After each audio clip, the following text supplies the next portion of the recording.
আসসালামু আলাইকুম। আশা করি সবাই অনেক ভালো আছেন। আলহামদুলিল্লাহ, আল্লাহর অশেষ রহমতে আমরাও সবাই সুস্থ আছি, ভালো আছি। তো আজকের রোজাটা কিন্তু আলহামদুলিল্লাহ আল্লাহর দোয়ায় অনেক সুন্দর যাচ্ছিল। বেশি গরমও না, ঠান্ডাও না, অনেক ভালোই কাটতেছিল। তো কে কোথা থেকে ভিডিওটি দেখতেছেন অবশ্যই কমেন্টে জানাবেন। আপনারা কিন্তু ভিডিওটা দেখেন কিন্তু কেউ কমেন্টও করেন না, সাবস্ক্রাইবও করেন না। আসলে একটা ভিডিওর পিছনে কিন্তু অনেকটা সময় দিতে হয়। আর যে এই কাজগুলা করে সেই কিন্তু বোঝে যে কতটা টাইম এখানে দিতে হয়। তো পাশাপাশি অনেকে শখের বিষয়ে এই কাজগুলা করে, আমি ওই পাশাপাশিতে এই ভিডিওগুলা করি। তো যাই হোক, প্রথমে এখানে আমি আহ, আহ, এটা হচ্ছে পুঁই শাক ছিল গাছের, এই পুঁই শাকগুলা দিয়ে আমি একটা বড়া বানাবো। এজন্য আমি শাকগুলাকে আগে সুন্দর করে ধুয়ে নিয়েছি। তারপরে একটু আহ, ইয়া নরম করলে আর কি হয় কি রসটা বের হয়ে যায়, তো অনেক সময় গন্ধটা থাকে না। তো সুন্দর করে এটা ম্যারিনেট করে নিব।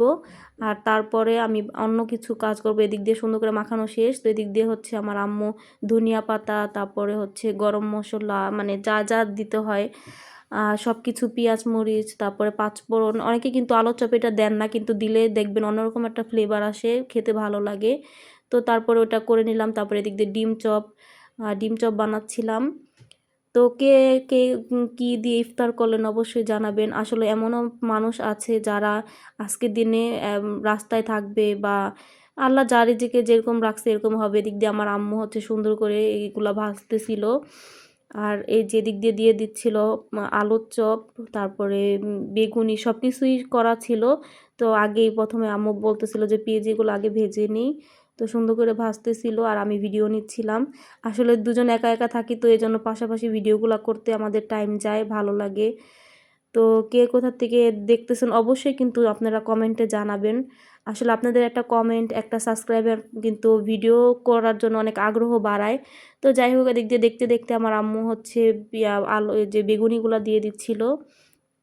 আসলে হয় কি, একটা ভিডিও করতে করতে কিন্তু ভালোভাবে এটা বোঝা যায় যে কি কোয়ালিটির ভিডিও করতে হবে। যদি আপনারা কমেন্টে বলে দেন অবশ্যই সেভাবে ভিডিওগুলো করার আগ্রহ হবে ইনশাল্লাহ।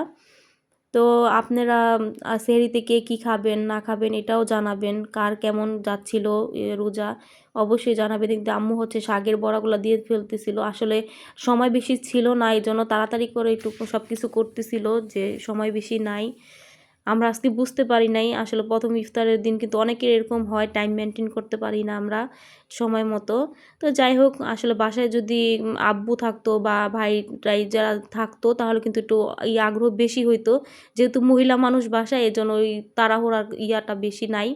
তো যাই হোক, এদিক দিয়ে হচ্ছে আমার আম্মু আবার পেঁয়াজি কিছু ছিল ওইটা দিয়ে দিচ্ছিল আস্তে আস্তে। আস্তে আস্তে হবে, আর আস্তে আস্তে করলে হয় কি মচমচা হয় ভিতর থেকে, আর খেতেও ভালো লাগে।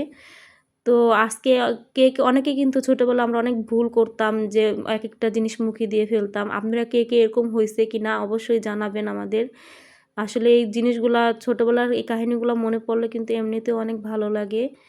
তো এদিক দিয়ে হচ্ছে দেখেন লাল লাল করে ভেজে উল্টায় নিচ্ছিল। আমার আম্মু আবার এটার ভিতরে কি দিয়েছে জানেন? পেঁয়াজের যে কলিগুলা থাকে সেইগুলা বলতেছিল দিয়ে খেতে মজা লাগবে। হ্যাঁ, অনেক মজা হয়েছে, আপনারাও ট্রাই করে দেখবেন কেমন লাগে খেতে। তো যাই হোক, আমরা আবার একটা জিনিস ভুল করছি আজকে, যে আগে ভাগে যে চুলা কিন্তু দুইটা ছিল, তারপর আমাদের যে ইয়াটা দিব বুট রান্না করতে মনে ছিল না আম্মুরও আমারও। তো ইফতারের কিছুক্ষণ আগে আমাদের মনে হয়েছে। তো এই নিয়ে হাসাহাসি করতেছিলাম আর করতেছিলাম, এদের যে বেগুনিগুলো লাল লাল করে ভাজা হয়ে যাচ্ছিল। তো এদিক দিয়ে লাল লাল করে ভাজা হয়ে যাচ্ছিল। যাই হোক, এদিক দিয়ে হচ্ছে এই যে আমাদের ইফতার রেডি।